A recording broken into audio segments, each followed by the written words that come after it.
नमस्कार, आप देख रहे हैं अपना उत्तराखंड। मैं हूं आपके साथ सचिन चौहान। उत्तराखंड कांग्रेस में 2027 विधानसभा चुनाव से पहले एक परिवार एक टिकट का जो फॉर्मूला है इस वक्त चर्चा के केंद्र में आ गया है। प्रदेश प्रभारी कुमारी शैलजा के इस संदेश के बीच नेता प्रतिपक्ष यशपाल आर्य के बेटे नैनीताल के पूर्व विधायक संजीव आर्य ने चुनाव न लड़ने का फैसला लेकर राजनीतिक संकेत दे दिया है। यशपाल आर्य ने भी इसकी पुष्टि कर दी है। उन्होंने कहा कि संजीव आर्य संगठन की जिम्मेदारी को निभाएंगे। यहां संजीव आर्य के इस कदम से उन नेताओं पर भी अब दबाव बढ़ गया जो अपने परिवार के एक से ज्यादा सदस्यों के लिए टिकट की उम्मीद लगाए बैठे हैं। और अब यह माना जा रहा है कि हरीश रावत, प्रीतम सिंह समेत कई दिग्गजों की रणनीति पर इसका असर देखने को मिल सकता है।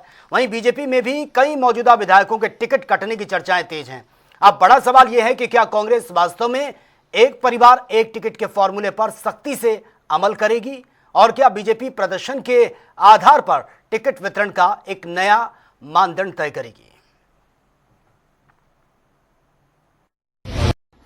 देखिए, जो कांग्रेस कहती है वो कभी करती नहीं है, न कांग्रेस के नेता करते हैं। ठीक है, यशपाल आर्य जी ने कह दिया कि मेरा लड़का चुनाव नहीं लड़ेगा।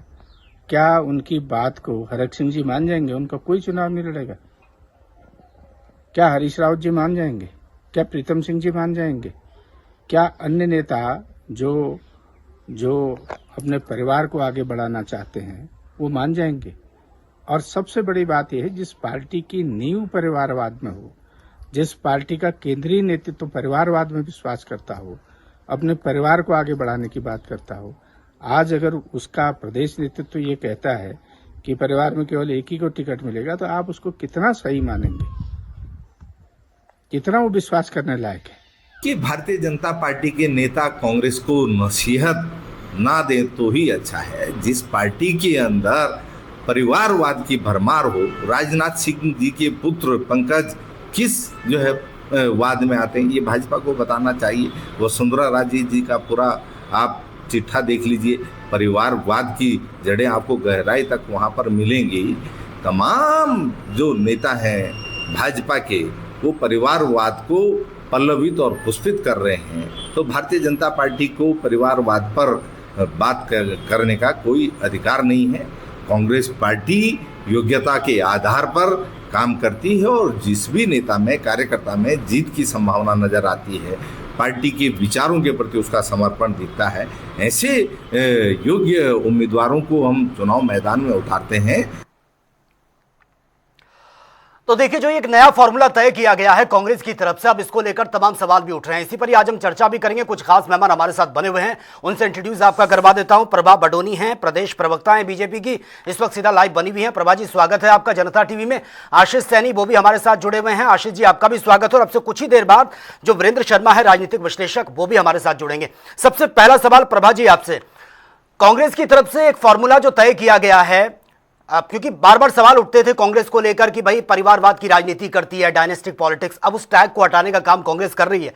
बीजेपी इसे किस तरह से देख रही है? देखिए, मैं आपको ये बताना चाहूंगी कि कांग्रेस अगर इस प्रकार की बातें करे तो बहुत ही मुझे लगता है कि हास्यास्पद है, क्योंकि इससे पहले भी ये बहुत बार इस प्रकार के त्याग की बातें कर चुके हैं। लेकिन वो त्याग की बातें जब भी करते हैं तो बहुत ज्यादा इनके ऊपर कहीं ना कहीं या तो दबाव होता है, जो हमेशा हमें देखने को मिला है। अभी जिस प्रकार इनकी प्रभारी यहाँ पर आई हुई थी और उन्होंने खुद ये कहा है कि या तो संगठन में पद ले लो या आपको चुनाव नहीं लड़ने दिया जाएगा। तो उसी से हताश और निराश इनके तो गोदियाल जी जो प्रदेश अध्यक्ष है वो चुनाव लड़ना चाहते हैं। तो अभी कुछ दिन पहले, कल उन्हीं की वीडियो वायरल है, वो कह रही है कि अगर मुझे त्याग पत्र देना है तो मैं अपने पद से दे देता है, क्योंकि वो चुनाव लड़ना चाहते हैं। तो मुझे लगता है कि ये एक प्रेशर इन सब लोगों के ऊपर आ गया है। प्रभा जी, मैं जानना चाहूंगा दबाव किसका, क्योंकि बीजेपी तो ये कहती है कि कांग्रेस की नींव में ही परिवारवाद है, फिर दबाव किसका? बिल्कुल बिल्कुल नहीं, देखिए इनके ऊपर चौतरफा मार जो मैं कहूंगी वो पड़ रही है। एक तो देखिए परिवारवाद तो इनकी जड़ों में है, क्योंकि ये तो कभी किसी कार्यकर्ता को आगे बढ़ने ही नहीं देते हैं। और केवल हमने बोलने की बात नहीं है, हमने देखा है, चाहे अगर मैं उत्तराखंड के परिप्रेक्ष्य में भी बात करूं, चाहे पूर्व मुख्यमंत्री इनके हरीश रावत रहे हो, हरक सिंह रावत रहे हो, या प्रीतम सिंह, हर कोई अपने परिवार के बच्चों को, बेटा बेटी पत्नी, सबको ये टिकट दिलवाना चाहते हैं। कार्यकर्ता का कोई वजूद नहीं है, वो केवल इनके लिए दरी और झंडे बिछाने का काम करते हैं। लेकिन अगर ये इस प्रकार की यहाँ पे बातें कर रही है तो मुझे लगता है कि ये हास्यास्पद है। लेकिन अब क्योंकि चुनाव बहुत नजदीक है तो इनको लग रहा है कि इनको केवल चुनाव में जाना है, इनको टिकट लेना है अब ना तो ये अपने संगठन को मजबूत कर रहे हैं, तो ये कह रहे हैं कि संगठन देखा जाएगा लेकिन हमें टिकट लेना है। तो इसीलिए ये सब लोग अपने जो, वैसे तो इनका संगठन मैं कहूंगी उत्तराखंड में बना ही नहीं है अभी तक। 5 महीने इनके प्रदेश अध्यक्ष को बने हुए हो गए हैं, लेकिन उनका कार्यकारिणी तक नहीं बन पाई है। आज कार्यकर्ता इनके पास नहीं है, तो ये किस प्रकार मैदान में जाएंगे लड़ने के लिए। तो मुझे लगता है जो इनके प्रभारी जी 2 दिन के दौरे पे आई थी, वो एक दिन रात को ही बोरियां बिस्तर लेके सिमट के यहाँ से चली गई है वापिस, क्योंकि उन्होंने देख लिया है कि कितना अंदरूनी कलह यहाँ पर है। कोई किसी की बात सुनने को तैयार नहीं है। अंदरूनी कला तो उसी मुझे को मैनेज लगता करने है के लिए तो कि ये भेजा है केवल उनको। बातें बोलने के लिए हैं। नहीं, अंदरूनी कला का आप जिक्र कर रहे हैं, उसी को मैनेज करने के लिए वो आती हैं, और वो वापस क्यों गई हैं उसका क्लैरिफिकेशन उन्होंने दे दिया कि कोई घटना वहां पर घटी है, उनको जाना पड़ा है। चलिए खैर, नहीं ऐसा नहीं। देखिए, ये कोई, मैं नहीं समझती हूँ कि कोई घटना। देखिए, उनका 2 दिन का दौरा था, इससे पहले राहुल गांधी आए थे, उनका भी 2 दिवसीय दौरा था। तो उन्होंने अपनी एक जो जनसभा थी वो तक वो वहां नहीं जा पाए। बाय रोड भी वो जा सकते थे। अगले दिन उनकी कार्यकर्ताओं के साथ बैठक थी देहरादून में, वहां पर वो आ सकते थे। तो क्या ऐसी मुसीबत आ जाती है कि आपको दौरे छोड़कर भागने पड़ रही है? इतना विरोध प्रदेश में इनका हो रहा है।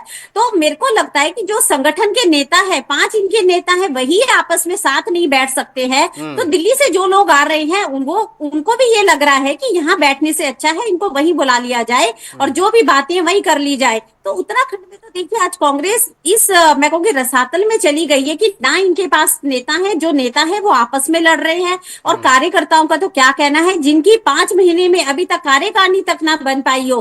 तो देखिए, अब ये कुछ ना कुछ केवल एक बयानबाजी ये है, और आने वाले समय में आप खुद ही देख लेना कि इसमें कितनी सच्चाई है। मुझे नहीं लगता कि ये सारी चीजें कोई धरातल पर लाएंगे ये लोग। चलिए, ये तो आने वाला वक्त बताएगा। आशीष सैनी हमारे साथ बने हुए हैं, वरिष्ठ नेता है कांग्रेस के।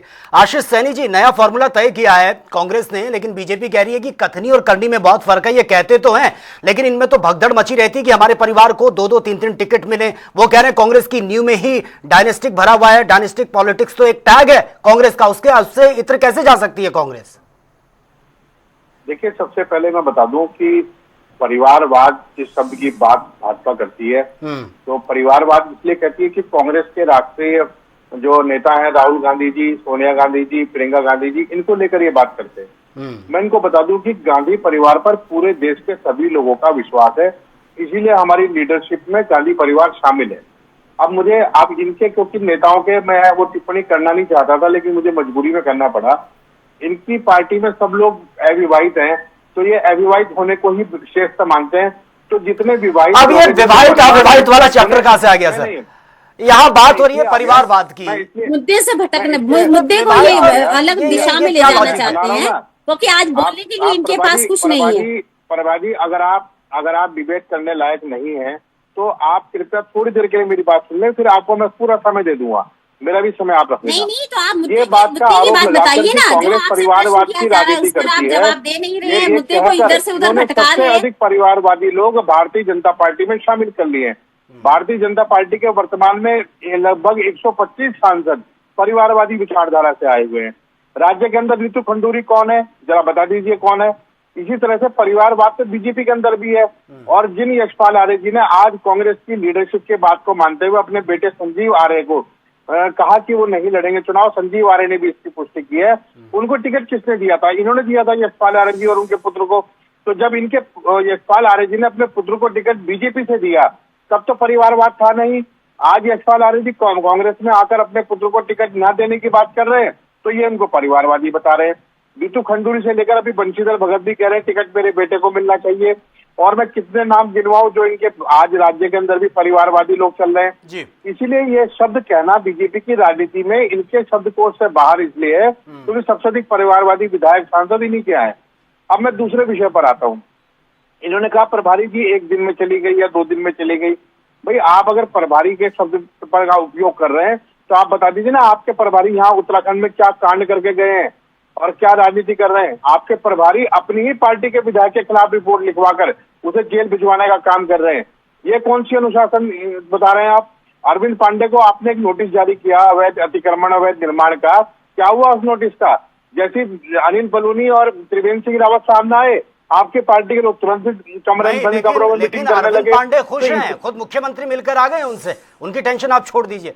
चलिए, बहुत जो सवाल आपने पूछे हैं परिवारवाद के, ठीक है, जवाब ले लेते हैं सर। कह रहे हैं नहीं, हाँ। अगर आप मुझसे ये कह रहे हैं कि मैं उनकी टेंशन छोड़ दूं, तो मैं भी कह रहा हूं कि आप छोड़ दीजिए टेंशन कांग्रेस के पास। हाँ ठीक है, फिर आप भी मत लीजिए। ठीक है, प्रभा जी जवाब दीजिए। वो कह रहे हैं कि ये अब परिवारवाद की बात आप कर रहे हैं, उन्होंने बहुत सारे एग्जाम्पल गिना दिए कि वो तो वहां पर भी है। नहीं, देखिए मैं आपको बताना चाहूंगी जो कांग्रेस का परिवारवाद है, देखिए इनको परिवारवाद इनका ये कि जो गांधी परिवार जिनको ये फॉलो करते हैं उनको केवल देश का प्रधानमंत्री बनना है, उनको धरातल पर कुछ काम करना नहीं है। आप ये देख लीजिए भारतीय जनता पार्टी के राष्ट्रीय अध्यक्ष कौन है हमारे, कितने धरातल पर, जब उन्होंने 6 बार वो विधायक रहे बिहार के, उसके बाद वो राष्ट्रीय अध्यक्ष युवा हमारे बने हैं। आप अगर उनको देखेंगे तो देखिए क्या वो किसी परिवार से आए हैं। दूसरा, हमारे माननीय प्रधानमंत्री जी, हमारे यहाँ पे एक परंपरा है कि हर बार जो नेतृत्व है, जो बड़े पद होते हैं वो किसी ऐसे व्यक्ति को दिए जाते हैं जो मैं ये कहूँगी बिल्कुल परिवार से हटकर होते हैं, तब वो सबको साथ लेकर चलते हैं। अब इनका परिवार जो गांधी परिवार है वो प्रधानमंत्री के अलावा उनको ना तो कोई मंत्री पद चाहिए, और अगर उनका मनमोहन सिंह जी के कार्यकाल में क्या था, वो प्रधानमंत्री थे लेकिन नेशनल एडवाइजरी कमेटी आपने बना दी, क्योंकि प्रधानमंत्री तो सोनिया गांधी जी को ही बनना है। तो ये सब चीजें क्या दर्शाता है कि एक जो परिवार है वो हर चीज को अपने कंट्रोल में रखना चाहता है, और उसी से सीखते हैं सारे इनके प्रदेशों में यही चलता है फिर कि जो इनके मुख्यमंत्री होते हैं वो अपने बेटों को, अपनी बेटी को, और हम इसीलिए कह रहे हैं कि आने वाले समय में इनकी कथनी और करनी में फर्क है। हम लोगों को दिख जाएगा कि जो बातें ये कर रहे हैं वो बिल्कुल बात उत्तराखंड के मुद्दे पर हो रही है, डिबेट इस पर हो रही है, इसी पर रहे आप फ्रांस चले गए। नहीं, तो मैं इसलिए तो कह रहा हूँ इनको क्या तकलीफ है। नहीं, आपने कहा ना कि रबड़ स्टैम्प का आपने जिक्र किया तो उन्होंने मनमोहन सिंह का एग्जाम्पल दे दिया, इसमें क्या बुरा है? ये रबड़ स्टैम्प को लीडरशिप बता रहे हैं। नहीं ठीक है सर, सवाल मेरा यही है आशीष सैनी जी, संजीव आर्या का आपने जिक्र किया कि उन्होंने ऑन कैमरा ये बात अपनी बोल दी है कि भैया मैं चुनाव नहीं लड़ूंगा, लेकिन बहुत सारे ऐसे में नाम गिना सकता हूं, फिर चाहे प्रीतम सिंह का हम जिक्र करें, हरक सिंह रावत, वो टिकट को लेकर कई बार ऑन कैमरा बोल चुके हैं, हरीश रावत की हम बात करें, उन लोगों को आप कैसे मैनेज करेंगे अगर संजीव आर्या ये कहते हैं कि मैं नहीं लड़ूंगा और आपकी पार्टी हाईकमान ये तय करती है कि एक परिवार एक टिकट, बाकी लोगों में तो खलबली मचेगी, उसको कैसे मैनेज करेंगे आप? जी देखिए, आपके ही चैनल पर पिछली बार मैंने एक डिबेट में इसी विषय पर बात उठी थी, जब शैलजा जी ने कहा था कि एक परिवार के एक व्यक्ति को टिकट मिलेगा, या फिर जो पदाधिकारी हैं वो चुनाव नहीं लड़ेंगे, जो अध्यक्ष के पदाधिकारी हैं, तो ये एक पॉलिसी पार्टी अंदर में बनाती है। यही पॉलिसी हमारी मुख्यमंत्री पद के चयन को लेकर थी कि किसको चेहरा बनाएंगे, तब भी ये चयन था कि जो व्यक्ति विधायक दल के नेता, विधायक अपने नेता तय करेंगे उसी को हम मुख्यमंत्री के रूप में लाएंगे। तो ये हमने पॉलिसी अपनी नीति बना ली है, हमारी नीति है। जिसकी वजह से आपके कार्यकारिणी आप भारतीय जनता पार्टी से केवल इतना पूछकर बता दीजिए कि इनकी क्या मजबूरी थी कि हारे हुए विधायक को नेता सदन चुनना पड़ा। आप बता दीजिए ना, यदि आपके अंदर परिवारवाद नहीं है तो आप बताइए ना, पुष्कर सिंह धामी को हारे हुए विधायक को नेता सदन क्यों बनाना पड़ा? इतना सबको उत्तर दे दीजिए। तो हम तो केवल इनसे एक सवाल पूछ रहे हैं, सवाल के जवाब इनके पास है नहीं। और तो और ये टिकट बेचने का काम कर रहे हैं, प्रदेश अध्यक्ष पर आरोप लग रहे हैं, जो आपने चुनाव कमेटी के हरक सिंह रावत जी बनाए हो, चाहे प्रीतम सिंह जी हो, सब लोगों पे आरोप लग रहे हैं।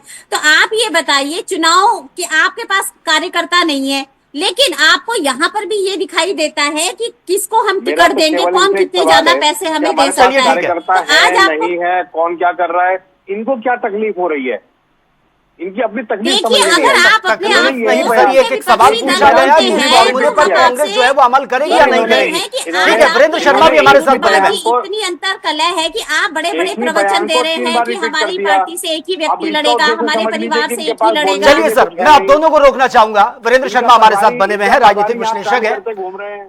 चलिए, वीरेंद्र शर्मा भी हमारे साथ बने हैं। वीरेंद्र शर्मा जी, कांग्रेस ने जो एक फॉर्मूला तय किया है कि एक परिवार एक टिकट, और लंबे समय से बीजेपी के पास एक प्लस पॉइंट था कांग्रेस को घेरने का कि देखिए डायनेस्टिक पॉलिटिक्स होती है, परिवारवाद को बढ़ावा दिया जाता है, कांग्रेस के अंदर गांधी फैमिली को हर बार टारगेट किया जाता है।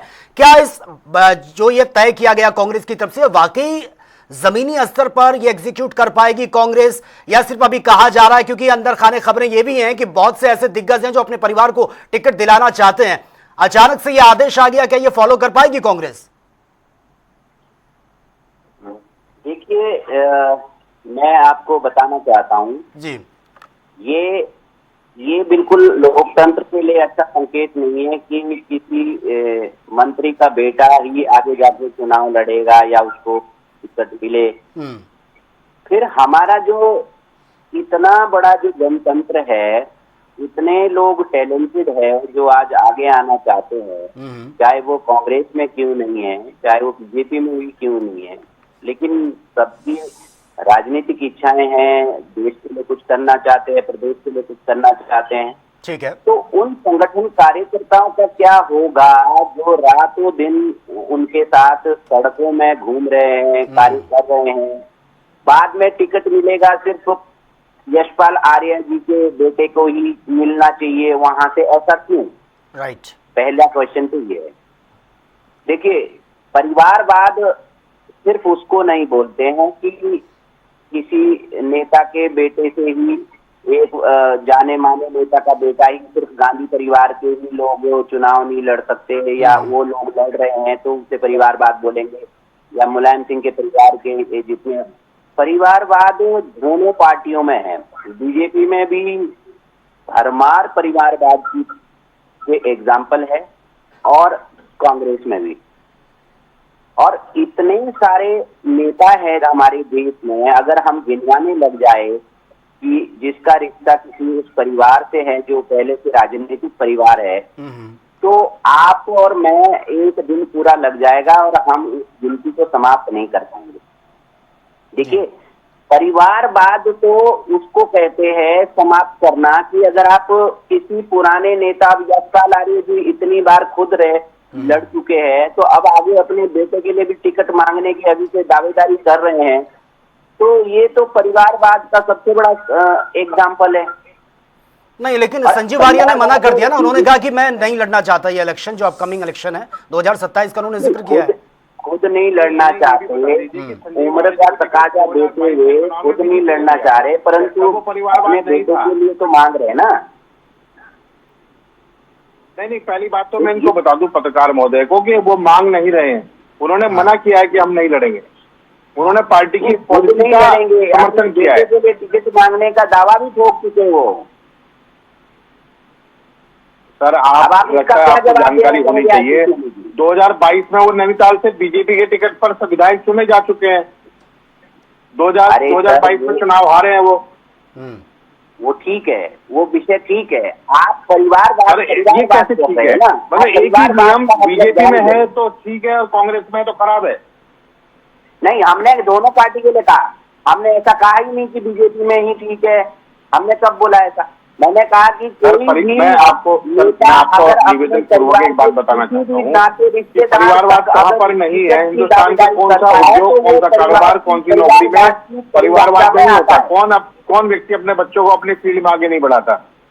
सब बढ़ाते हैं। तो राजनीति में भी है, लेकिन राजनीति में इसकी कुछ परसेंटेज स्वीकार्यता रखी गई।